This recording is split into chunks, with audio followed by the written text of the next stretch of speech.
शिवतात् नमो त्रियोग समार की कंठरमेश भगवान की आचार्य गुरुदेव कुंद भगवान की आचार्य भगवान विद्यासागर महाराज की परम पूज्य आचार्य गुरुदेव आर्जन सागर महाराज की परम पूज्य मनीश्वर विद्यासागर महाराज की परम पूज्य समय सागर महाराज की नमस्ते महाराज जी नमस्ते नमस्ते नमस्ते इच्छा महाराज जी इच्छा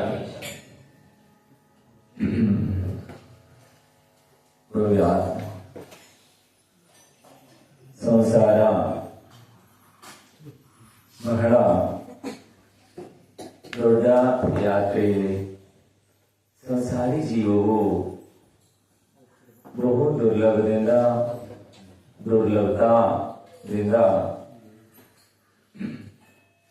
ನಿಗದ ಪರ್ಯಾಯದಿಂದ ಜೀವವು ಯಾತ್ರೆಯನ್ನ ಮಾಡಿಕೊಂಡು ಮನುಷ್ಯ ಪರ್ಯಾಯ ತನಕ ಬಂದಿದೆ.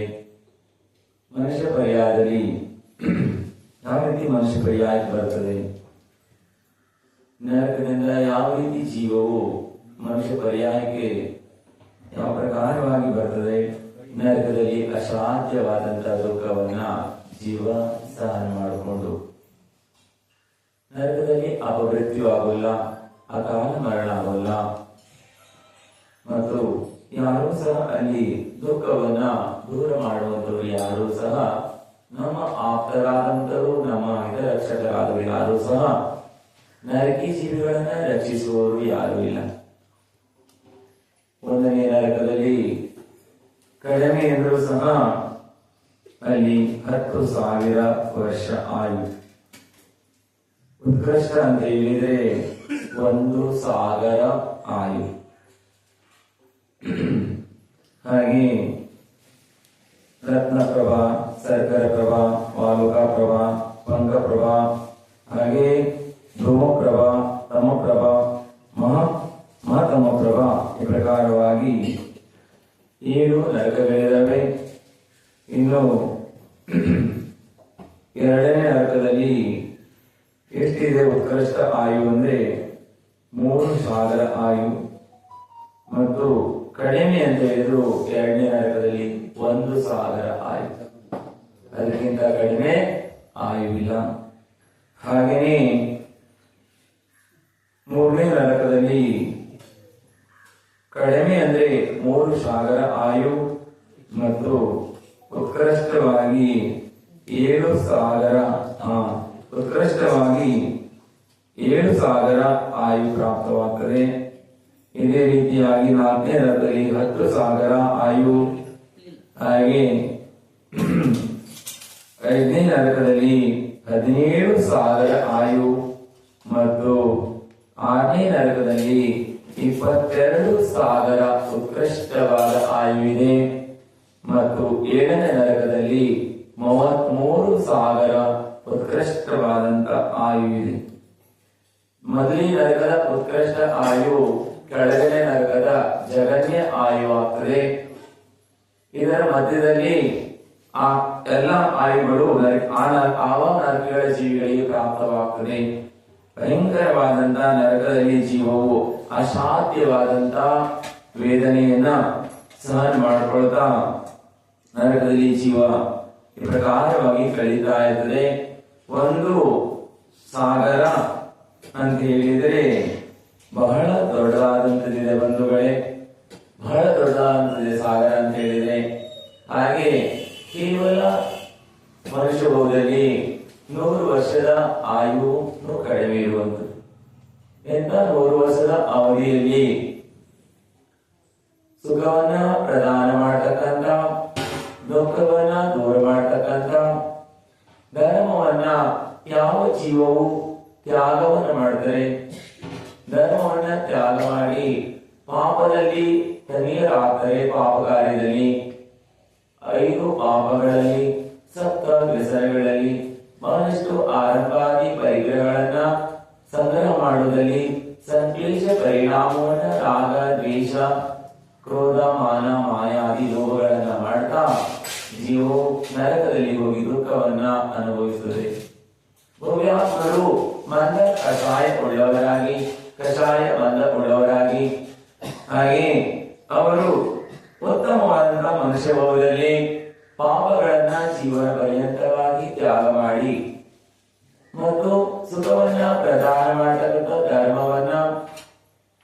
ಧರ್ಮವನ್ನ ಗ್ರಹಣೆಯನ್ನ ಮಾಡ್ತಾರೆ. ದೈವ ಶಾಸ್ತ್ರ ಗುರುಗಳ ಸಾನ್ನಿಧ್ಯವನ್ನ, ಸೇವೆಯನ್ನ, ಪೂಜೆಯನ್ನ, ಆರಾಧನೆಗಳನ್ನ, ವ್ರತ ನಿಯಮಗಳನ್ನ ಆದಿ ಮಾಡ್ತಾ ಜೀವ ಮುಂದಿನ ಭಾವದಲ್ಲಿ ದೇವಗತಿಯನ್ನ ಹಾಗೆ ಸತ್ಪಾತ್ರಕ್ಕೆ ದಾನ ಮಾಡಿರುವುದರಿಂದ ಭೋಗಭೂಮಿ ಮತ್ತು ಸ್ವರ್ಗಾದಿಗಳನ್ನ ಪ್ರಾಪ್ತ ಮಾಡಿಕೊಳ್ತದೆ ಜೀವ.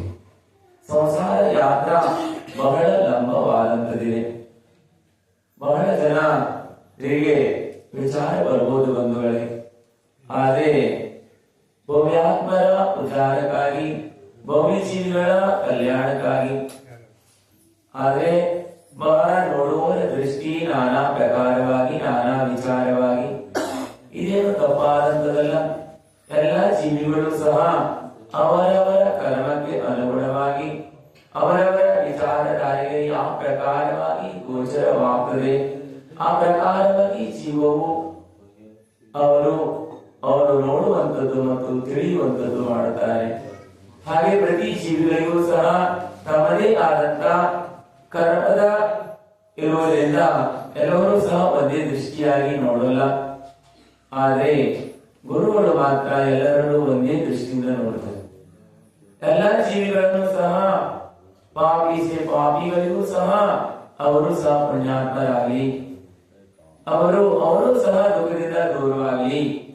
ಹಾಗೆ ಪುಣ್ಯಾತ್ಮರು ಪರಮಾತ್ಮರಾಗಲಿ. ಅವರು ಯಾರು ಪುಣ್ಯಾತ್ಮರೆಂದರೆ ಇನ್ನು ಪುಣ್ಯದ ವೃದ್ಧಿಯಾಗ ಪುಣ್ಯ ಫಲ ಅರ್ಯಂತ ಫಲ ಪ್ರಾಪ್ತವಾಗಲಿ. ಎಲ್ಲ ಜೀವಿಗಳ ಸನ್ಮಾರ್ಗದ ಬೋಧನೆಯನ್ನು ಮಾಡ್ತಾ ಸನ್ಮಾರ್ಗದಲ್ಲಿ ಹೆಚ್ಚುವುದಕ್ಕಾಗಿ ಅವರು ಸತತವಾಗಿ ಪ್ರಯತ್ನವನ್ನ ಮತ್ತು ಬೋಧನೆಯನ್ನ ಮಾಡ್ತಾರೆ.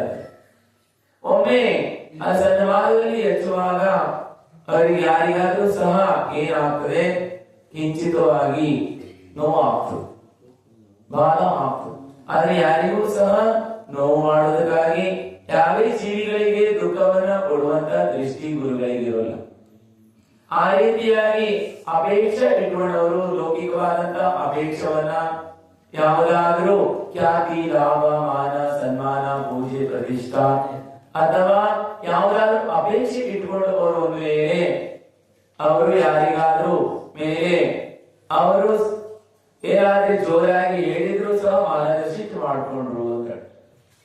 ಮಹಾರಾಜರು ಜೋರಾಗಿ ಹೇಳು ಉದ್ದೇಶ ಭವ್ಯ ಜೀವಿಗಳನ್ನ ಸನ್ಮಾರ್ಗದಲ್ಲಿ ಹೆಚ್ಚುವುದಕ್ಕಾಗಿ, ದುರ್ಗತಿಯಿಂದ ಉಳಿಸುವುದಕ್ಕಾಗಿ, ಕರುಣಾ ಭಾವದಿಂದಲೇ ಭವ್ಯ ಜೀವಿಗಳ ಮೇಲೆ ಏನಾದರೂ ಸಿಟ್ಟಾಗುವ ಹೊರತಾಗಿ ಯಾವುದೇ ರೀತಿಯಾದಂತಹ ಅಪೇಕ್ಷೆ ಇಟ್ಕೊಂಡು ಸಿಟ್ಟಾಗೋಲ್ಲ.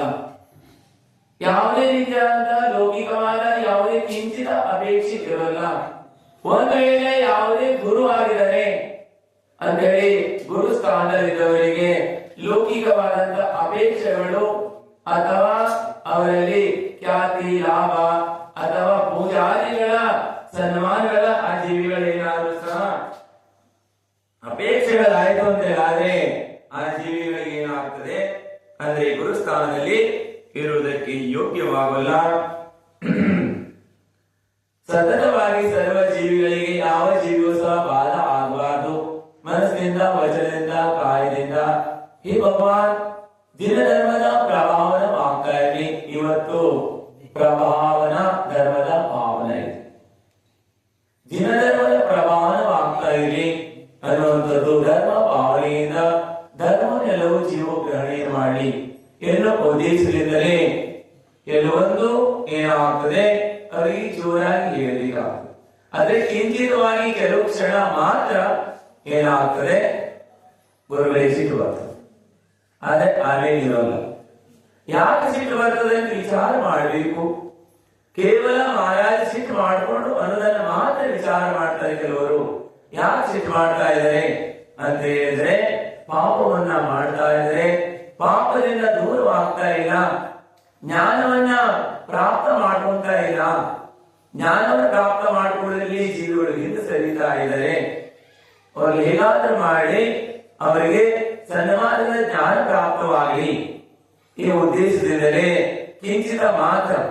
ಯಾಕಂತ ಹೇಳಿದ್ರೆ ಪಾಪಿಗಳ ಮೇಲೆ ಸಿಕ್ಕಾಗಿಲ್ಲ, ಅವರು ಮಾಡುವಂತ ಪಾಪದ ಮೇಲೆ, ಪಾಪದ ಪ್ರವೃತ್ತಿಯ ಮೇಲೆ ಕಿಂಚಿತವಾಗಿ ಏನಾಗ್ತದೆ, ಒಮ್ಮೊಮ್ಮೆ ಏನಾಗ್ತದೆ, ದುಃಖವಾಗ್ತದೆ. ಪ್ರೇಮದಿಂದಲೇ ಸಿಟ್ಟು ಬರ್ತದೆ, ರಾಗ ಎಲ್ಲ ಆಗ್ತದೆ, ಅಲ್ಲಿ ದ್ವೇಷ ಆಗ್ತದೆ. ಒಂದು ವೇಳೆ ನಿಮ್ಮ ಮೇಲಿನ ರಾಗದಿಂದಲೇ ನಮಗೆ ಒಮ್ಮೆ ಸಿಟ್ಟು ಬರ್ತದೆ, ಏನಾಗ್ತದೆ ಹೇಳಿ? ಇದು ಪ್ರಶಸ್ತವಾದ ರಾಗ. ರಾಗದಲ್ಲಿ ಎರಡು ಪ್ರಕಾರ, ಪ್ರಶಸ್ತ ರಾಗ, ಅಪ್ರಶಸ್ತ ರಾಗ. ಹಾಗೆ ದ್ವೇಷನೂ ಸಹ ಪ್ರಶಸ್ತ ದ್ವೇಷ, ಅಪ್ರಶಸ್ತ ದ್ವೇಷ. ಸಿಟ್ಟು ಬಂದಾಗಲೂ ಸಿಟ್ಟು ಎಲ್ಲಾ ಪ್ರಕಾರ ಸಿಟ್ಟು ಸಮಾನವಾಗಿಲ್ಲ. ಅದನ್ನೇ ತಿಳಿಸುವುದಕ್ಕಾಗಿ ನಿಮಗೆ ಕೇವಲ ಪ್ರವಚನಗಳ ಮಾಧ್ಯಮದಿಂದ ನಿಮ್ದು ಕಲ್ಯಾಣವಾಗಲ್ಲ.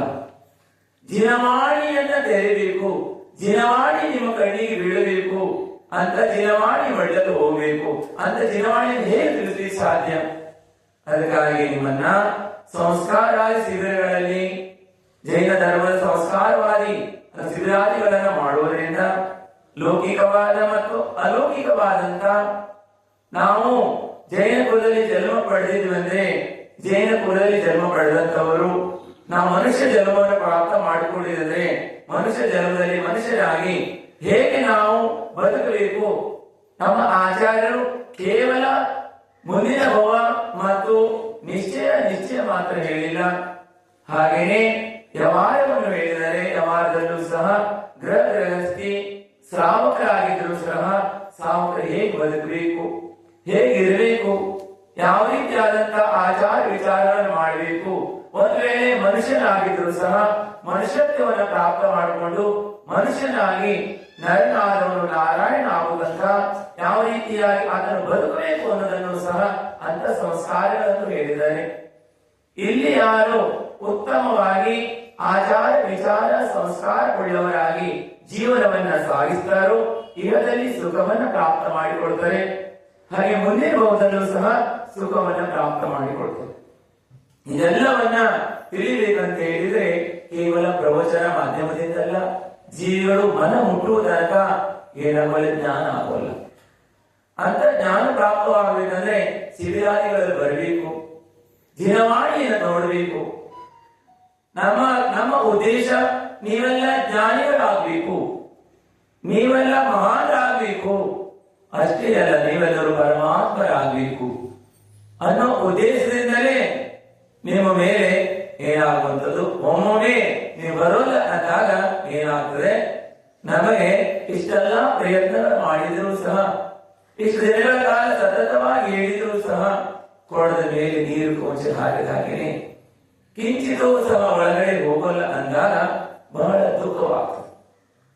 ದುಃಖ ಆಗ್ತದೆ. ಈ ಜೀವನ ಕಲ್ಯಾಣ ಹೇಗಾಗ್ಬೋದು, ಈ ಜೀವನ ಉದ್ಧಾರ ಹೇಗಾಗ್ಬೋದು, ಈ ಜೀವಿಗಳಿಗೆ ಧರ್ಮದಲ್ಲಿ ಅಮೃತವಾದಂತ ಜಿನವಾಣಿಯನ್ನ ಪಾನ ಮಾಡೋದಕ್ಕೆ ಈ ಜೀವಿಗಳು ಭಯದಿಂದ ಓಡಿ ದೂರ ಸರಿದು ಹೋಗ್ತಾ ಇದ್ದಾರೆ. ಜಿನವಾಣಿಯನ್ನು ಕೇಳುವುದಕ್ಕೆ, ಜಿನೇಂದ್ರ ಭಗವಂತರು ಬರೆದಂತ ಆಗಮಗಳನ್ನು ತೆರೆದು ನೋಡುವುದಕ್ಕೆ ಇವರಿಗೆ ಲೌಕಿಕವಾದ ಜ್ಞಾನಕ್ಕೆಂದರೂ ಸಹ ದೂರ ಹೋಗ್ತಾ ಇದ್ದಾರೆ. ಇದರಿಂದ ಏನಾಗ್ತದೆ, ಮಾತ್ರ ಕಿಂಚಿತವಾಗಿ ಅವರು ಬರದೇ ಇರುವುದಕ್ಕಾಗಿ ಯಾರು ಬರೋಲ್ಲ ಅಂತ ಹಠ ಮಾಡ್ತಾರೆ. ಅಂತ ಪಾಪಿ ಜೀವಿಗಳ ಬಗ್ಗೆ, ಅವರ ಪಾಪ ಪ್ರವೃತ್ತಿ ಬಗ್ಗೆ ಏನಾಗ್ತದೆ, ಕಿಂಚಿತವಾಗಿ ಅದು ಯಾವಾಗಲೂ ಇರೋಲ್ಲ. ಏನಾಗ್ತದೆ, ಕ್ಷಣಾರ್ಥದಲ್ಲಿ ಬರ್ತದೆ ಪ್ರಶಸ್ತವಾದ ದ್ವೇಷ ಇದೆ. ಈ ದ್ವೇಷದಿಂದ ಕೆಲವು ಮಹಾರಾಜ ನಿಮ್ಗೆ ದ್ವೇಷ ಮಾಡೋದು ಕರ್ಮ ಅಂತ ಆಗ್ತದೆ. ಇದರಿಂದ ನಮಗೆ ಏನಾಗ್ತದೆ, ಕರ್ಮ ಬಂದಕ್ಕಿಂತ ಪುಣ್ಯ ಬಂದ ಜಾಸ್ತಿ ಆಗ್ತದೆ.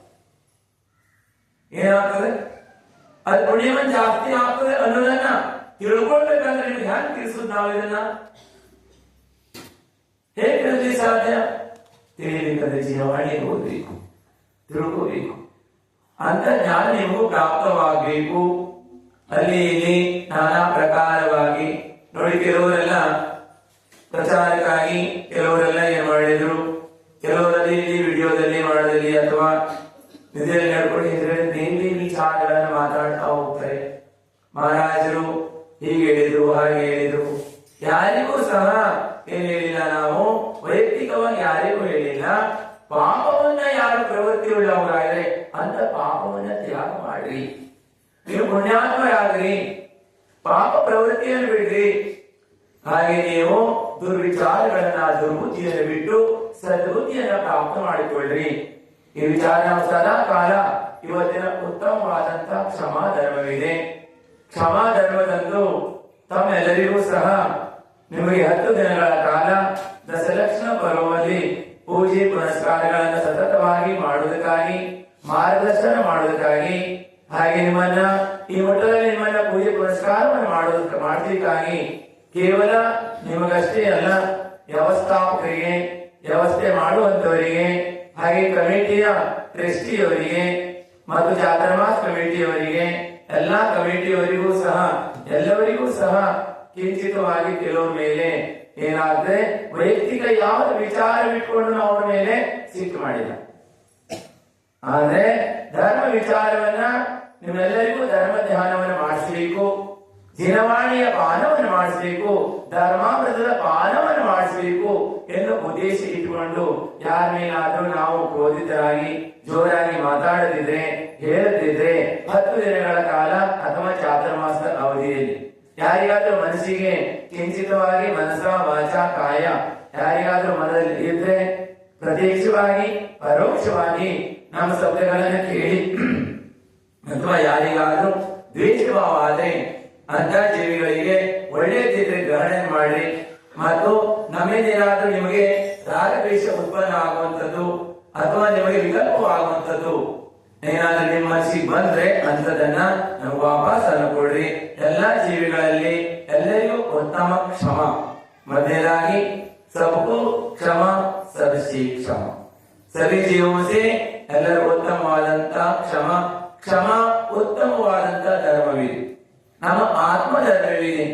ಎಲ್ಲಾ ಜೀವಿಗಳಲ್ಲಿ सभी जीवों से हम उत्तम क्षमा चाह रहा हूँ, सबसे हम क्षमा कर रहा हूँ।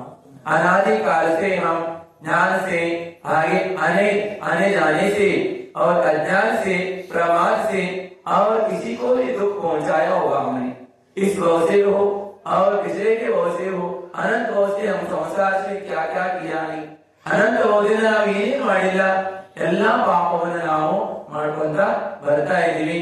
ಅದಕ್ಕಾಗಿ ಅಂತ ಎಲ್ಲಾ ಪಾಪಗಳನ್ನೆಲ್ಲವೂ ಸಹ ಏನಾಗಲಿ ಎಲ್ಲಾ ಜೀವಿಗಳು ಉತ್ತಮವಾದಂತಹ ಕ್ಷಮೆಯನ್ನು ಮಾಡಲಿ. ಮತ್ತು ನಿಮ್ಮಲ್ಲಿ ಯಾಕೆ ಹೇಳ್ತಾ ಇದ್ದೀವಿ ಅಂತ ಹೇಳಿದ್ರೆ, ಸ್ವತಂತ್ರ ಇದ್ದೀವಿ ಬಂಧುಗಳೇ. ನಿಮಗೆ ಯಾಕೆ ಹೇಳ್ತಾ ಇದ್ದೀವಿ ಅಂತ ಹೇಳಿದ್ರೆ, ಮುಂದೆ ಬರುವಂತ ದಿನಗಳಲ್ಲಿ ನೀವು ಜ್ಞಾನವನ್ನ ಪ್ರಾಪ್ತ ಮಾಡ್ಕೊಳ್ಬೇಕು, ದಿನವಾಣಿಯ ಜ್ಞಾನವನ್ನು ಪ್ರಾಪ್ತ ಮಾಡ್ಕೊಳ್ಬೇಕು. ನೀವೆಲ್ಲ ಜ್ಞಾನಿ ಆಗ್ಬೇಕು.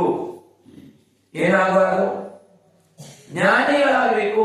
ಎಲ್ಲದಕ್ಕೂ ನೀವೇನಾಗಬಾರ್ದು, ನೀವು ತಲೆಬಗ್ಸುವರಾಗಬಾರ್ದು. ಎಲ್ಲವೂ ನೀವೇನಾಗಬೇಕು, ಜ್ಞಾನವಾನರಾಗಬೇಕು.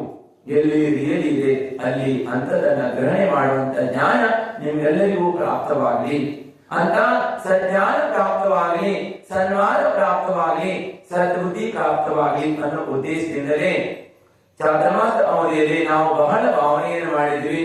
ನಿಮ್ಮಲ್ಲಿ ಎಲ್ಲಾ ಜೀವಿಗಳಿಗೂ ಸಾಮೂಹಿಕವಾದಂತ ಜ್ಞಾನದ ಮತ್ತು ಸಂಸ್ಕಾರವನ್ನ ಪ್ರಾಪ್ತ ಮಾಡತಕ್ಕಂತ ಸಂಸ್ಕಾರ ಸಾವಕ ಸಂಸ್ಕಾರ ಸಿದ್ಧಿಗಳನ್ನು ಮಾಡಬೇಕು ಅಂತ ಹೇಳಿ, ಆದ್ರೆ ಇಲ್ಲಿ ತನಕ ಮಾಡ್ಲಿಕ್ಕೆ ಆಗ್ಲಿಲ್ಲ.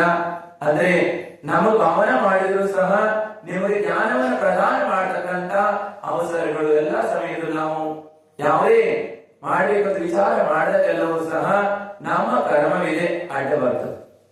ಏನಾಗ್ತದೆ, ನಿಮಗೆ ಜ್ಞಾನವನ್ನು ಕೊಡಬೇಕು ಅಂತ ಹೇಳಿ, ಜ್ಞಾನದ ಪ್ರದಾನ ಮಾಡಬೇಕು ಅಂತೇಳಿ ಬಹಳಷ್ಟು ದಿನಗಳಿಂದ ಚಿಂತನ ಮಂಥನಗಳನ್ನು ಮಾಡಿ ಎಷ್ಟು ನಮಗೆ ನೋಡಿ ಕೆಲವರು ಮಹಾರಾಜ ನಿಮ್ಮ ದ್ವೇಷ ಮಾಡಿದ್ರೆ ನಮಗೆ ವಿಕಲ್ಪ ಯಾಕಾಗ್ತದೆ, ಚಿಂತನೆ ಯಾಕೆ ಮಾಡ್ತೀವಿ ನಾವು? ನೀವೆಲ್ಲ ಈ ರೀತಿಯೆಲ್ಲ ಮಾಡುವುದನ್ನ ನೋಡಿ ಮತ್ತು ಜ್ಞಾನವನ್ನ ಜಿನೇಂದ್ರ ಭಗವಂತರ ಜಿನಧರ್ಮವನ್ನ ಭೌಮಿ ಜೀವಿಗಳ ತನಕ ಅವರ ಕಿವಿಯ ತನಕ ಮುಡಿಸಬೇಕು, ಹೃದಯ ತನಕ ಸ್ಪಷ್ಟವಾಗಬೇಕು ಅಂತ ಚಿಂತನವನ್ನ ಮಾಡಿದರೆ ಯಾವಾಗ ಚಿಂತನೆ ಮಾಡಿದಾಗಲೂ ಸಹ ವಿಘ್ನಗಳು ಬರ್ತಾ ಇತ್ತು. ನಾವು ಕೆಳಗೆ ಹಿಂದಿನ ಚಾತುರ್ಮಾಸದಲ್ಲಿ ನೋಡ್ತಾ ಇದೀವಿ, ಒಳ್ಳೆಯ ಕಾರ್ಯಕ್ಕೆ ವಿಘ್ನಗಳು ಬರ್ತದೆ. ಯಾಕಂತ ಹೇಳಿದ್ರೆ ಬಹಳ ಸತತವಾದಂತಹ ಪ್ರಯತ್ನ ಮಾಡಿದಾಗ ಸ್ವಲ್ಪ ಸಕ್ಸಸ್ ಆಗ್ತದೆ. ನಮಗೆ 2 ದಿನ ನಿದ್ದೆನೇ ಬರಲಿಲ್ಲ. ಯಾಕೆಂತ ಹೇಳಿದ್ರೆ ರಾತ್ರಿ ಮಲಗಿದ್ರೆ ಅರ್ಧ ಗಂಟೆ ನಿದ್ದೆ ಬರೋಲ್ಲ, ರಾತ್ರಿ ಎಚ್ಚರ ಆದ್ರೆ ನಿಮಗೆ ಚಿಂತನೆ ಪ್ರಾರಂಭವಾಗ್ತದೆ. ಅಂದ್ರೆ ನಾವು ನಿಮ್ಮನ್ನ ಧರ್ಮದ ಗತಿಗಾಗಿ ನಮ್ಮಿಂದ ಏನಾದ್ರೂ ಯಾವ ಜೀವಿಗಳಿಗೆ ಮನಸ್ಸಿಗೆ ಟೇಸ್ಟ್ ಪೋಚುವಂತ ಮಾತು ನಮ್ಮಿಂದ ಏನಾದ್ರೂ ಹೇಳಿಕೋಬೋದಲ್ಲ, ನಮ್ಮಿಂದ ಏನಾದ್ರೂ ಅನರ್ಥವಾಗಿ ಹೋಯ್ತಾ, ನಾವು ಹೇಳಿದ್ರೆ ಯಾವ ಜೀವಿಗಳಿಗೆ ದುಃಖವಾಯ್ತಾ ಅಂತ ಚಿಂತನೆಗಳು ಆಗ್ತವೆ ನಮಗೆ. ಯಾಕಂತ ಹೇಳಿದ್ರೆ ಒಳಗಿಂದ ದುಃಖವಾಗ್ತದೆ. ನಿಮ್ಗೆ ಅನ್ಸೋದು ಮಹಾರಾಜರು ನಮ್ಗೆ ಜೋರಾಗಿ ಹೇಳ್ತಾ ಇರ್ತಾರೆ, ಅಂದ್ರೆ ನಿಮ್ಮ ಮುಂದೆ ವ್ಯಕ್ತಪಡಿಸ್ಲಿಕ್ಕೆ ಆಗೋಲ್ಲ. ಯಾಕಂತ ಹೇಳಿದ್ರೆ ನಿಮ್ಗೆ ಏನಾದ್ರೂ ದುಃಖವಾಗ್ತಾ ಇದೆಯಾ, ನಾವು ಒಂದು ಧರ್ಮದ ಹತ್ತಿಗಾಗಿ ನಾವೆಲ್ಲ ಅನರ್ಥವನ್ನು ಮಾಡ್ತಾ ಇದೀವು ಅಥವಾ ಧರ್ಮಾತ್ಮರಿಗೆ ಬಾಧೆ ಆಗ್ತಾ ಇದೀವಾಗ. ಯಾಕೆಂತ ಹೇಳಿದ್ರೆ ಜೋರಾಗಿ ಹೇಳಿದಾಗ ಬೇರೆ ಜೀವಿಗಳಿಗೆ ನೋವು ಆಗ್ತಾ ಇದೆ, ರಾತ್ರಿ ನಿದ್ದೆ ಬರೋಲ್ಲ. ಅಂದ್ರೆ ಈ ಜೀವಿಗಳು ಧರ್ಮದಲ್ಲಿ ಬರೋಲ್ಲ, ವ್ಯಸನದಲ್ಲಿ ಹೋಗ್ತಾ ಇದ್ದಾರೆ, ಪಾಪವನ್ನು ಮಾಡ್ತಾ ಇದ್ದಾರೆ. ಇಂಥ ಉತ್ತಮವಾದಂತ ಜೀವನದಲ್ಲಿ ಜನ್ಮವನ್ನು ಪಡೆದು ಜೈನ ಧರ್ಮದ ಕುಲಾಚಾರಗಳನ್ನು ಪಾಲನೆ ಮಾಡೋಲ್ಲ, ಮಧು ಮದ್ಯ ಮಾಂಸಗಳನ್ನ ತ್ಯಾಗ ಮಾಡೋಲ್ಲ, ಜೈನ ಧರ್ಮದ ಶ್ರಾವಕರ ಅವಶ್ಯಗಳನ್ನ ಪಾಲನೆಯನ್ನ ಮಾಡೋಲ್ಲ. ಅವ್ರನ್ನ ಹೇಗೆ ಇದನ್ನ ತಿಳಿದುಕೊಂಡು ಇಂಥ ಮಹಾನವಾದಂತ ಧರ್ಮದ ಮಹತ್ವವನ್ನ, ದೇವ ಶಾಸ್ತ್ರ ಗುರುಗಳ ಮಹತ್ವವನ್ನ ಯಾವಾಗ ಅರ್ಥವಾಗುವುದು ಜೀವಿಗೆ, ಯಾವಾಗ ಇವರು ತಿಳಿದುಕೊಳ್ತಾರೆ? ಈ ಪ್ರಕಾರವಾಗಿ ಚಿಂತನ ಸದಾ ಕಾಲ ಚಿಂತನೆ ಮಾಡಿದಾಗ ಕಣ್ಣು ಹಿಡಿಯುವ ಚಿಂತನೆ ಪ್ರಾರಂಭವಾಗ್ತದೆ. ಅಂದ್ರೆ ನಮ್ಮಂತೂ 2 ದಿವಸದಿಂದ ಅಂದ್ರೆ ನಿದ್ದೆ ಬಂದೇ ಇಲ್ಲ. ನಿನ್ನೆ ಮತ್ತು ಇವತ್ತು, ಮೊನ್ನೆ ರಾತ್ರಿ ನಿದ್ದೆ ಕ್ಷಣಾರ್ಧ ನಿದ್ದೆ ಆಗಿಲ್ಲ. ರಾತ್ರಿ 12ರಿಂದ ಚಿಂತನೆ ಪ್ರಾರಂಭ.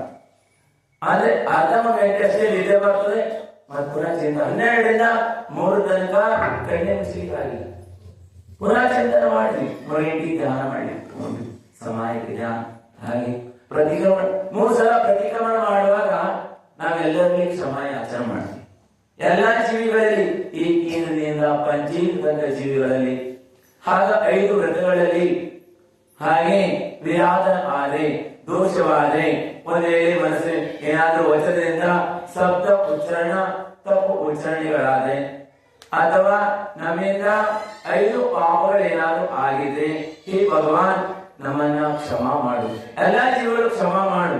ಕೇವಲ ಇವತ್ತು ಮಾತ್ರ ಅಲ್ಲ, ಮಹಾವ್ರತಿಗಳಾದವರು ದಿನದಲ್ಲಿ 3 ಸಲ ಪ್ರತಿಕ್ರಮಣವನ್ನು ಮಾಡ್ತಾರೆ. ಪ್ರತಿ ಸಲ ವಿಶುದ್ಧರಾಗ್ತಾ ಹೋಗ್ತಾರೆ. ಕಿಂಚಿತವಾಗಿ ಅಂದ್ರೆ ನೀವು ಅನ್ಸ್ಬೋದು, ಇಲ್ಲಿ ಮಹಾರಾಜರು ಅಂದ್ರೆ ಹೇಳುವಾಗ ಜೋರಾಗಿದ್ರು ಅದೇ ರೂಪದಲ್ಲಿ ಇರೋಲ್ಲ, ಕ್ಷಣಾದಲ್ಲಿ ಪರಿವರ್ತನೆ ಆಗಿಬಿಡ್ತಾರೆ. ಅಂದ್ರೆ ಆಮೇಲೆ ಇಟ್ಕೊಳ್ಳೋದು ಆಮೇಲೆ ಇರೋದೇ ಇಲ್ಲ. ಹಾಗಾಗಿ ನಿಮ್ಮೆಲ್ಲರನ್ನ ಧರ್ಮ ಹಚ್ಚಲಿಕ್ಕಾಗಿ ಈ ಚಿಂತನವನ್ನು ಮಾಡಿದ್ವಿ. ಆಚಾರ್ಯ ಭಗವಂತರು ಈ ಭಾಗದ ಸಾಗರ ತಾಲೂಕಿನ ಜೀವಿಗಳ ಕಲ್ಯಾಣಕ್ಕಾಗಿ ಏನು ಜಿನಧರ್ಮದ ಪ್ರಭಾವನಾ ಸಂಘವನ್ನ ಮಾಡಿ ಎಲ್ಲ ಜೈನರನ್ನು ಸಂಘಟಿಸ ಮಾಡಬೇಕು, ಜೈನರೆಲ್ಲರನ್ನೂ ಸಹ ಸಂಸ್ಕಾರಿತರ ಮಾಡಬೇಕು, ಮತ್ತು ಅವರಿಗೆಲ್ಲರಿಗೂ ಜಿನಧರ್ಮದ ತತ್ವಗಳನ್ನ ಬೋಧನೆಯನ್ನು ಮಾಡಬೇಕು, ಜ್ಞಾನಿಗಳು ಮಾಡಬೇಕು ಅಂತ ಹೇಳಿ ಸಂಘ ರಚನೆ ಮಾಡಿದ ಆಚಾರ್ಯ ಭಗವಂತರು ಆಶೀರ್ವಾದ ಮಾಡಿದ್ರು 2 ಕೈಗಳಿಂದ. ಹಮಾರೆ ಬಹುತ್ ಅಚ್ಚಿ ಆಶೀರ್ವಾದ ಹೇಳಿದ್ರು. ಮತ್ತು ಎಲ್ಲರಿಗೂ ಆಶೀರ್ವಾದ ಅಲ್ಲಿಯ ಭೂಮಿ ಜೀವಿಗಳಿಗೆ, ಮತ್ತು ದೇರಿ ಸೆ ಬಡ್ನ ಸೋಚ್ ಕಿ ಬಡ್. ಅಂದ್ರೆ ಆಚಾರ್ಯ ಭಗವಂತ ಹೇಳಿದ್ರು, ನಿಧಾನವಾಗಿ ಹೋಗ್ಬೇಕು, ಆದ್ರೆ ವಿಘ್ನಗಳು ಬರ್ತದೆ. ಅಂದ್ರೆ ಇದನ್ನ ಒಳ್ಳೆ ಕಾರ್ಯಗಳನ್ನು ಮಾಡುವಾಗ ವಿಘ್ನಗಳು, ನಾನಾ ರೀತಿ ತೊಂದರೆಗಳು ಬರ್ತವೆ. ನೋಡ್ತಾ ಇದ್ದೀವಿ, ಸತತವಾಗಿ ಒಂದಾದ್ಮೇಲೊಂದು ವಿಘ್ನಗಳು ಬರ್ತಾ ಇದೆ. ಅದೇ ಗುರುಗಳ ಆಶೀರ್ವಾದ ಇದೆ. ಹಾಗೆ ಪಂಚ ಪರಮೇಶ್ವರಿಗಳ ಏನಿದೆ ವರ್ಧಸ್ಥೆ ಇದೆ, 24 ತೀರ್ಥಂಕರ ವರ್ಧಸ್ಥೆ ಇದೆ, ಅಂತಿಮ ತೀರ್ಥಂಕರ ಮಹಾವೀರ ಭಗವಂತರ ವರ್ಧಸ್ಥೆ ಇದೆ ಅಂತ ಹೇಳಿದ್ರೆ ಇದು ನಿಶ್ಚಿತವಾಗಿ ಆಚಾರ್ಯ ಭಗವಂತರ ಆಶೀರ್ವಾದ ನಿರಾರ್ಥಕವಾಗಲ್ಲ, ಸಾರ್ಥಕತೆ ಆಗ್ತದೆ. ಆದ್ರೆ ಅದಕ್ಕಾಗಿ ಕೆಲವೊಂದು ಚಿಂತನೆಗಳನ್ನ ಮಾಡಬೇಕಾಗ್ತದೆ. ಚಿಂತನೆಗಳನ್ನ ಮಾಡಿ ನಾವು ವಿಚಾರವನ್ನು ಮಾಡಿದ್ವಿ. ನೀವೆಲ್ಲರಿಗೂ ಯಾವ ಪ್ರಕಾರವಾಗಿ ಯಾರಿಗೂ ಸಂದೇಶ ಆಗಬಾರದು, ಯಾರೇ ಮಹಾವ್ರತಿಗಳಿಗೂ ಸಂದೇಶ ಆಗಬಾರದು, ಯಾರು ಶ್ರಾವಕರಿಗೂ ಸಂದೇಶ ಆಗಬಾರದು. ಸಂದೇಶ ಅಂದ್ರೆ ವಿಕಲ್ಪ ಆಗಬಾರದು. ಸಂದೇಶ ಅಂದ್ರೆ ನಿಮಗೆ ಶಬ್ದ ಅರ್ಥ ಆಗ್ತದೆ ಇದು ಗೊತ್ತಿಲ್ಲ, ಅಂದ್ರೆ ವಿಕಲ್ಪಗಳು ಆಗಬಾರದು ಅಂತೇಳಿ ವಿಚಾರವನ್ನ ಮಾಡಿ ಹಾಗೆ ನಾವೇನ್ ಮಾಡಿದ್ವಿ ಅಂತ ಹೇಳಿದ್ರೆ ನಿಮ್ಗೆಲ್ಲರಿಗೆ ಒಂದ್ ವೇಳೆ ಜ್ಞಾನ ಪ್ರಾಪ್ತ ಮಾಡ್ಕೊಳ್ಬೇಕು, ಸಮಯದ ಅನುಕೂಲವನ್ನ ಸಿಕ್ಕಿರುವಂತ ಸಮಯವನ್ನ ಆ ಯಾವ ಸಮಯದಲ್ಲಿ ನಮ್ಗೆ ಸಮಯ ಸಿಗ್ತದೆ ಆ ಸಮಯದಲ್ಲಿ ಮೊದಲು ಸಮಯ ಜ್ಞಾನವನ್ನ ಪ್ರಾಪ್ತ ಮಾಡ್ಕೊಳ್ತೀವಿ. ಮತ್ತು ತಮ್ಮೆಲ್ಲ ಸಂತಾನಕ್ಕೆ ಅಂದ್ರೆ ಎಲ್ಲ ಹುಡುಗರಿಗೂ ಸಹ ಇವತ್ತು ಮುಖ್ಯವಾದಂತ ಸಂಸ್ಕಾರದ ಅವಶ್ಯಕತೆ ಇದೆ. ಯಾಕಂತ ಹೇಳಿದ್ರೆ ಸಂಸ್ಕಾರವನ್ನ ಕೊಡದೇ ಇರುವುದರಿಂದ, ಯಾಕೆ ಇವತ್ತು ವೃದ್ಧಾಶ್ರಮ ಜಾಸ್ತಿ ಆಗ್ತಾ ಇದಾವೆ. ತಂದೆ ತಾಯಿಗಳ ವೃದ್ಧಾಶ್ರಮವು ಸೇರಿಸ್ತಾ ಇದ್ದಾರೆ.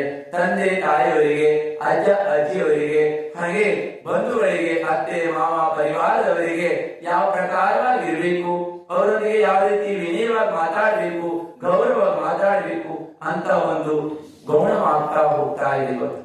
ಅವೆಲ್ಲವ ಸಂಸ್ಕಾರಗಳನ್ನ ಈ ಶಿಬಿರದಲ್ಲಿ ನಿಮ್ಮ ಮಗಳು ಹಾಗೆ ಮಗನಿಗೆ ಎಲ್ಲರಿಗೂ ಸಹ ಇಲ್ಲಿ ಸಂಸ್ಕಾರಗಳನ್ನ ಎಳೆಯಾಗಿ ಯಾವ ರೀತಿ ಬದುಕಬೇಕು ಜೀವನದಲ್ಲಿ ಮತ್ತು ಯಾವ ರೀತಿ ಸಮಾಜದಲ್ಲಿ ಇಂಥ ಉತ್ತಮವಾದ ಕುಲದಲ್ಲಿ ಜನ್ಮವನ್ನು ಪಡೆದಂತ ನೀವು ಹೇಗೆ ಬದುಕಬೇಕು, ಇದರಿಂದ ಯಾವ ರೀತಿ ಗೌರವ ಪ್ರಾಪ್ತವಾಗ್ತದೆ.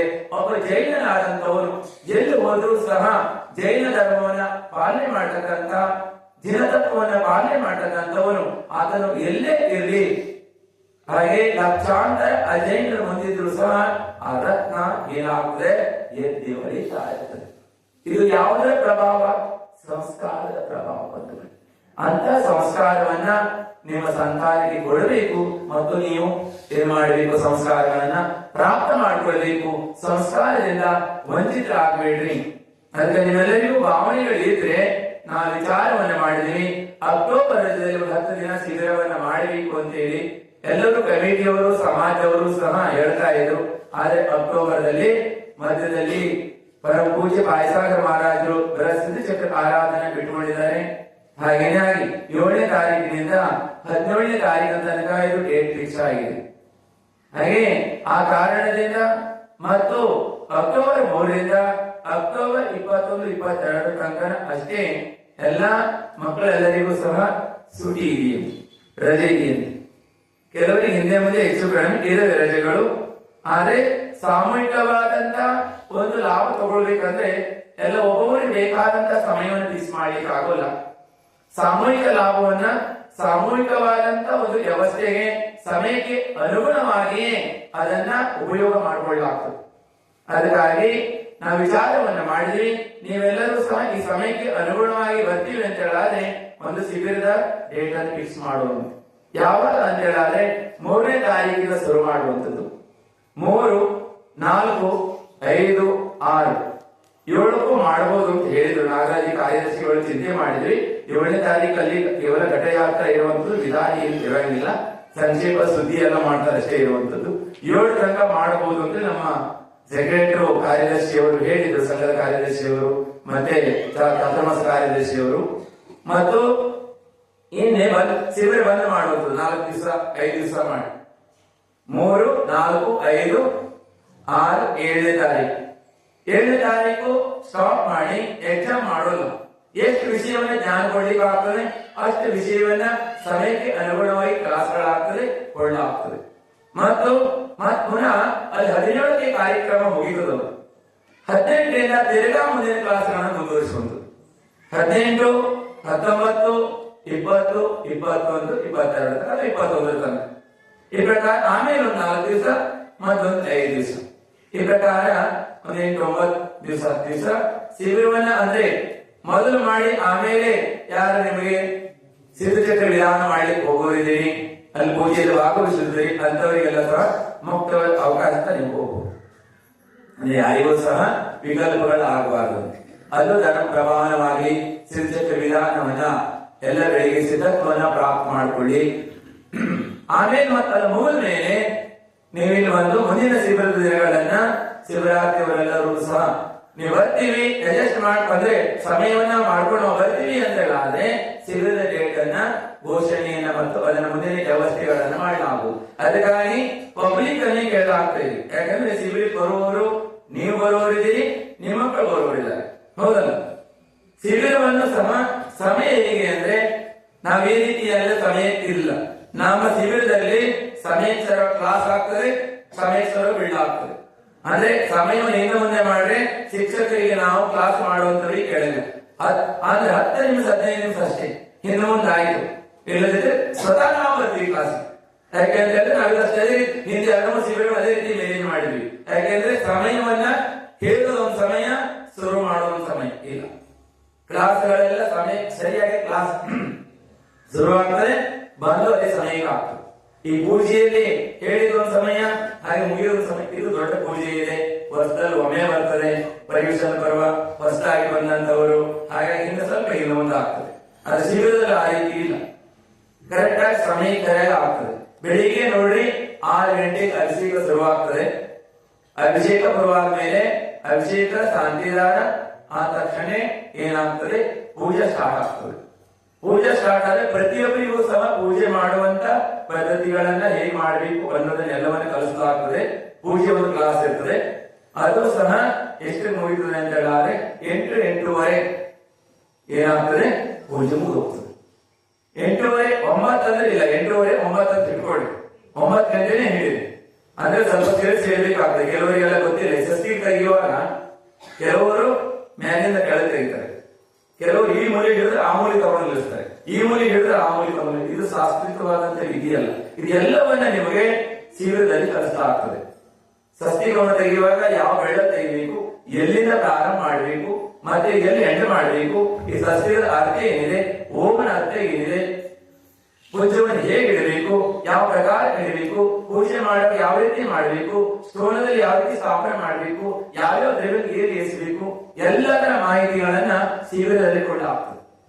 ಯಾಕಂತ ಹೇಳಿದ್ರೆ ನಿಮ್ಗೆಲ್ಲರಿಗೂ ಗೊತ್ತಿರ್ಬೇಕು. ನಿಮ್ಮ ಮನೆಯಲ್ಲಿ ಮುನಿ ಮಹಾರಾಜರು ಬಂದ್ರೆ ಪೂಜೆ ಮಾಡ್ಲಿಕ್ಕೆ ಗೊತ್ತಿರ್ಬೇಕು. ಮಂದಿರದಲ್ಲಿ ಬಂದ್ರೆ ಪೂಜೆ ಮಾಡ್ಲಿಕ್ಕೆ ಗೊತ್ತಿರ್ಬೇಕು. ಹಿಂದೆ ಉಳ್ಕೊಳ್ಬಾರ್ದು. ಹೊಸಬ್ರು ಬಂದ ತಕ್ಷಣ ಗೊತ್ತಾಗ್ತದೆ. ಇವತ್ತೊಬ್ಬರು ಹೊಸಬ್ರು ಶಾಂತಿದಾರ ಮಾಡ್ತಿದ್ರಲ್ಲ, ಅವ್ರಿಗೆ ಗೊತ್ತಿಲ್ಲ ಪಾಪ ನಿನ್ನೆಯಿಂದ ಹೆಸರು ಮಾಡಿದ್ದಾರೆ. ನೀವೆಲ್ಲ ಮತ್ತೆ ಬಂದವರಿದ್ದಾರೆ, ನೀವೆಲ್ಲ ಗೊತ್ತಾಗಬಿಟ್ಟಿದ್ದಾರೆ. ಹಾಗೇನೆ ಏನಾಗ್ತದೆ ಅಂತ ಹೇಳಿದ್ರೆ ಗೆಲ್ಲಿಸ್ಬೇಕು, ಯಾವ್ದೆಲ್ಲ ಹಾಕ್ಬೇಕು, ಹಿಂದೆ ಮುಂದೆ ಆಗ್ತದೆ. ನೀವು ಭಯ ಪಡಬೇಡ್ರಿ, ನಿಮಗೆಲ್ಲಾ ಬರ್ತದೆ, ಹೆದರಬೇಡ್ರಿ. ನೀವು 99 ತಪ್ಪಾಗಿ ನಾವು ಬೈತೀವಿ, ಆದ್ರೆ ತಪ್ಪು ಮಾಡಿ ಬೈಯಂಗಿಲ್ಲ. ಆದ್ರೆ ನೀವು ಬರ್ಲಿಲ್ಲ ಬೈತೀವಿ, ಸಿಕ್ಕ ನಾವು. ನೀವು ಬರ್ಲಿಲ್ಲ, ದೂರ ಉಳ್ಕೊಂಡ್ರಿ ನಮ್ಮಿಂದ ಅಂದ್ರೆ ಅವಾಗ ಸಿಟ್ಟು ಬರ್ತದೆ.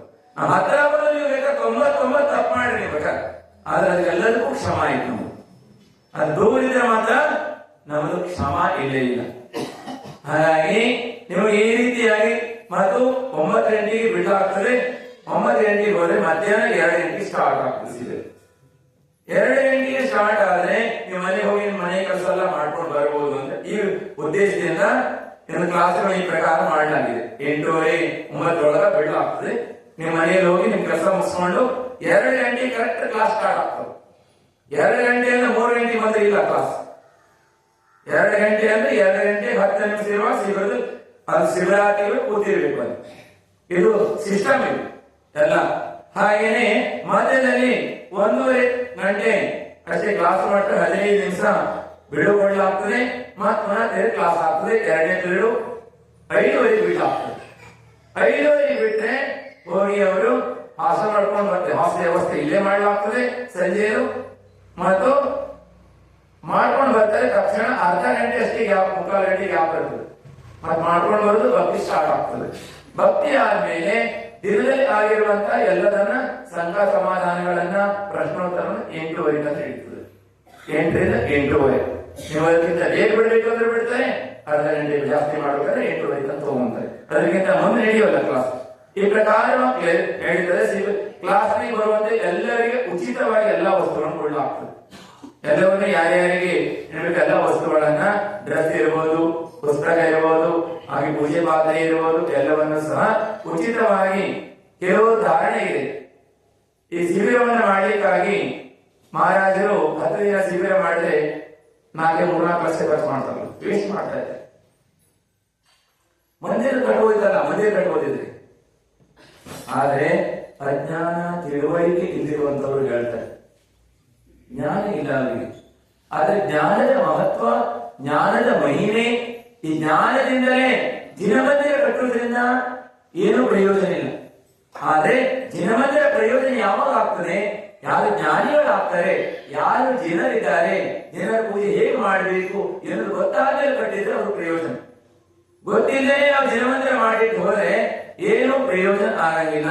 ಆದ್ರೆ ಜಿನಮಂದಿರ 10 ಮಂದಿರ ಕಟ್ಟೋದಕ್ಕಿಂತ ಒಂದು ಜೀವ ತತ್ವ ಅಂತ ತಿಳ್ಕೊಂಡ್ರು ಅಂತ ಹೇಳಿದ್ರೆ ಅದಕ್ಕಿಂತ 10 ಪಟ್ಟು ಪುಣ್ಯ ಅಂತ ಶಾಸ್ತ್ರದಲ್ಲಿ ಹೇಳಿದ್ದಾರೆ. ಹಾಗಾಗಿ 4-5 ಲಕ್ಷ ಖರ್ಚಾಗ್ತದೆ, 5-6 ಲಕ್ಷ ಅಂತ ವಿಚಾರ ಮಾಡಬೇಡಿ. ನೀವು ಖರ್ಚಿಗೆ ವಿಚಾರ ಮಾಡಬೇಡಿ. ಇಲ್ಲಿ ತನಕ ನೋಡಿ, ಜಿನ ಧರ್ಮ ಪ್ರಭಾವನ ಸಂಘದ ಉದ್ದೇಶ ತಿಳ್ಕೊಳ್ಳಿ. ಜೈನರಿಗೆ ಸಂಸ್ಕಾರವನ್ನು ಕೊಡುವುದೇ ಅವರ ಉದ್ದೇಶ. ಜೈನರನ್ನ ಉನ್ನತಿಗೆ ತೆಗೆದುಕೊಂಡು ಹೋಗುವುದೇ, ಎಲ್ಲ ಜೈನರನ್ನ ಜ್ಞಾನಿಯನ್ನಾಗಿ ಮಾಡುವುದೇ, ಎಲ್ಲರಿಗೂ ತಿಳುವಳಿಕೆವಂತರ ಮಾಡುವುದೇ, ಜೈನ ಸಂತಾನವನ್ನೆಲ್ಲವೂ ಅವರನ್ನೆಲ್ಲರೂ ಸಂಸ್ಕಾರವಂತರವಾಗಿ ಮಾಡುವಂಥದ್ದು, ಜೈನ ಧರ್ಮವನ್ನ ಒಗ್ಗಟ್ಟು ಮಾಡುವಂಥದ್ದು, ಕೂಡಿಸುವಂಥದ್ದು, ಯಾರನ್ನು ಹೊಡೆಯುವುದು ಬೇರೆ ಮಾಡೋದು ಎಲ್ಲ ಉದ್ದೇಶ ಇಲ್ಲ. ಈಗಾಗಲೇ ಒಂದು 6-7 ಲಕ್ಷ ರೂಪಾಯಿ 3 ಶಿಬಿರದಲ್ಲಿ ಖಾಲಿ ಮಾಡಿದೆ. 7 ಲಕ್ಷ ತನಕ ಈಗಾಗಲೇ ಪೂರ ಲೆಕ್ಕಗಳಿದ್ದಾರೆ ನೋಡಿ. ನೀವು ಅದನ್ನೆಲ್ಲ ಪೂರ್ಣವಾಗಿ ಎಲ್ಲ ಲೆಕ್ಕಪತ್ರಗಳನ್ನ ಕೇಳುವಂತ ಮತ್ತು ದಾನವನ್ನು ಕೊಡ್ಲಿಕ್ಕೂ ನಿಮ್ಗೆ ಅರ್ಹತೆ ಇದೆ, ಅದು ಉಪಯೋಗ ಮಾಡುವ ಅರ್ಹತೆನೂ ನಿಮಗಿದೆ. ಮತ್ತು ಅದನ್ನ ಏನಾದ್ರೂ ಲೆಕ್ಕಪತ್ರಗಳು ಹೆಚ್ಚು ಕಡಿಮೆ ಆದ್ರೆ ಅದನ್ನು ಕೇಳುವ ಅಧಿಕಾರ ಎಲ್ಲರಿಗೂ ಇದೆ ಸಮಾಜದಲ್ಲಿ. ಅದು ಸದಸ್ಯರಂತೂ ಅವಶ್ಯವಾಗಿದೆ. ಆ ಸದಸ್ಯರಾದವರೇ ಮುಂದೆ ಟ್ರಸ್ಟಿಯವರು ಆಗ್ತಾರೆ. ಹಾಗಾಗಿ ಇದು ಬೇರೆ ಯಾವುದೂ ಅಲ್ಲ, ನಿಮ್ಮದೇ ಸಂಘ ಇದೆ. ನಿಮ್ಮದಲ್ಲಿ ನಿಮಗೆ ಕೆರೆಯ ನೀರನ್ನ ಕೆರೆಗೆ ಚೆಲ್ಲಲಾಗ್ತದೆ ನಿಮ್ಮ ಸಂಸ್ಕಾರವನ್ನು ಕೊಡ್ಲಿಕ್ಕಾಗಿ. ಮತ್ತೆ ಯಾವುದೇ ಮಂದಿರದವರು ಟ್ರಸ್ಟಿಯವರು ನಿಮ್ಮ ಕಡೆಯಿಂದ ದಾನ ತಗೊಂಡ್ರೆ ನಿಮ್ಗೆ ಸಂಸ್ಕಾರ ಕೊಡೋದು ಖರ್ಚು ಮಾಡೋಲ್ಲ. ಮಂದಿರ ಕಟ್ಲಿಕ್ಕೆ ಉಪಯೋಗ ಮಾಡ್ತಾರೆ, ದುಡ್ಡು ಬಂದ್ರೆ ಬ್ಯಾಂಕಲ್ಲಿ ಇಡ್ತಾರೆ, ಇದು ಜಮೀನು ಖರೀದಿ ಮಾಡ್ತಾರೆ.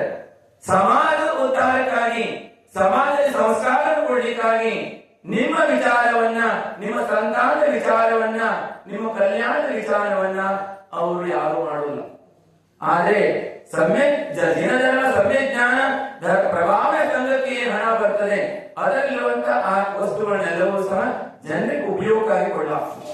ಇಲ್ಲಿ ತನಕ ಅದನ್ನೇ ಮಾಡ್ತಾ ಇದ್ದಾರೆ ಅವರು, ಮುಂದೂ ಸಹ ಅದನ್ನೇ ಮಾಡ್ತಾರೆ.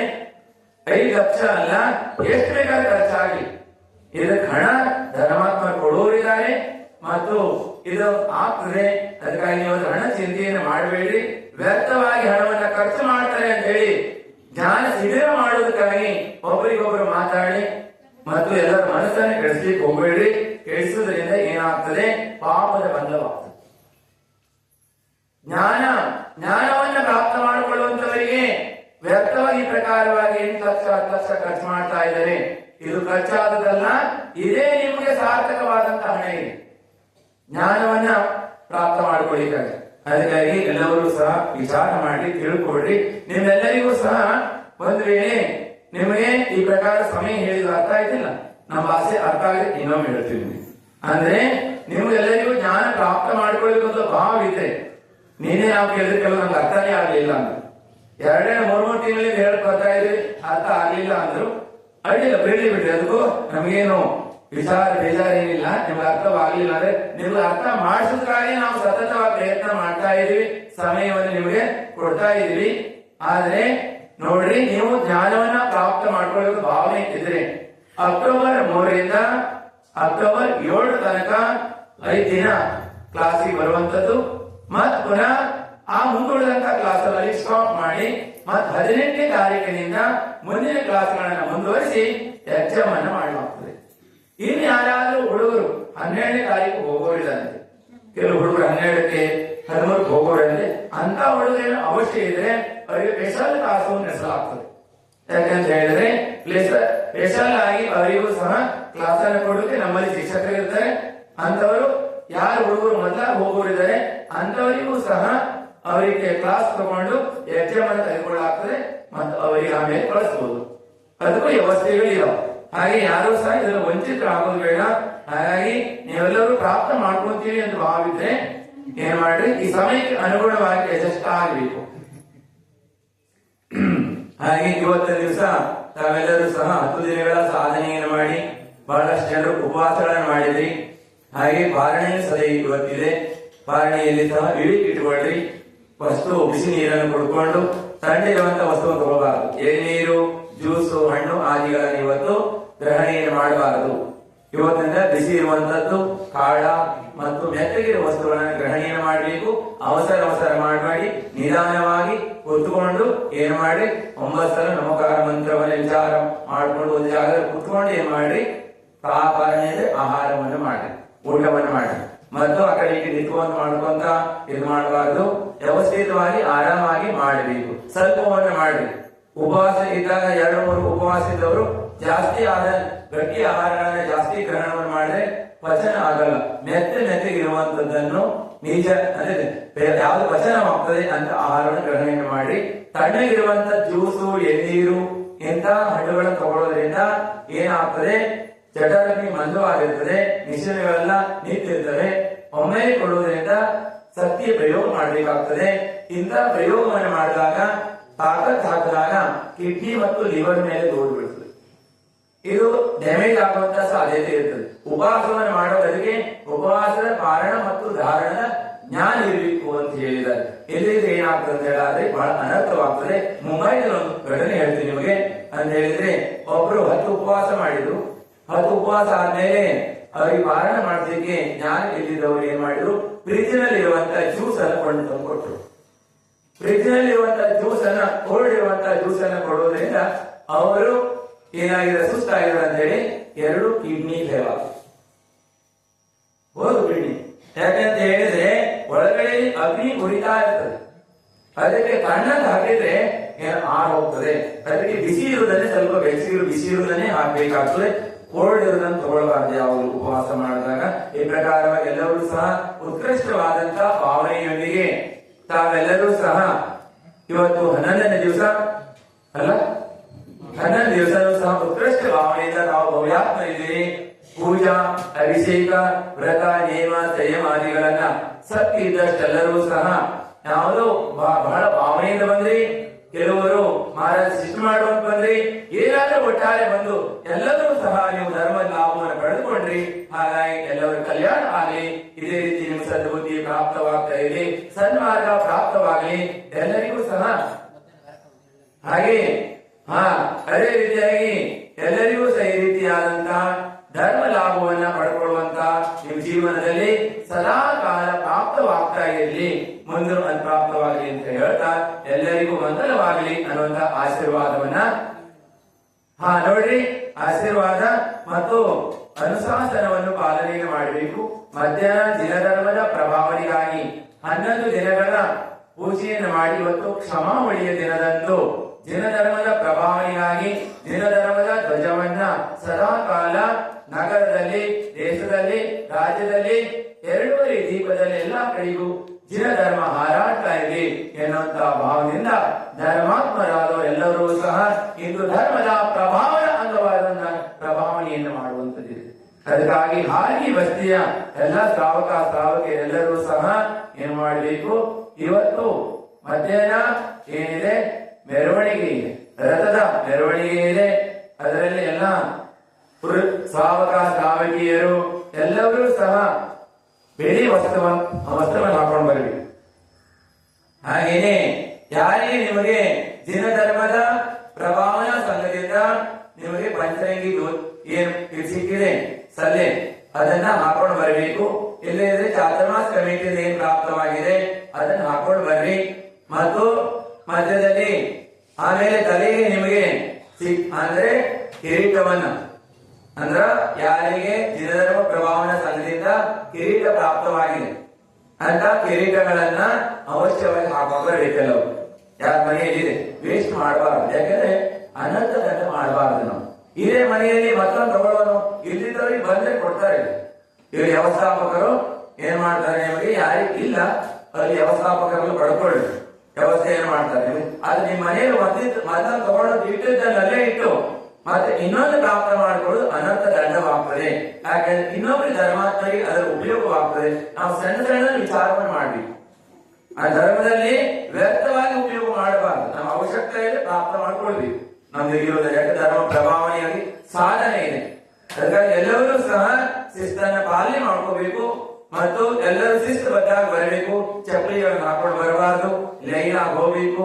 ಲೈನ್ ಆಗಿ ಎಲ್ಲ ದಿನಧರ್ಮದ ಪ್ರಭಾವನೆಯನ್ನ ಮಾಡಬೇಕು. ವ್ಯವಸ್ಥಾಪಕರು ಏನು ನಿಮಗೆ ಮಾರ್ಗದರ್ಶನ ಮಾಡ್ತಾರೋ ಆ ಪ್ರಕಾರವಾಗಿ आशीर्वाद अहिंसा परमो धर्म की उत्तम क्षमा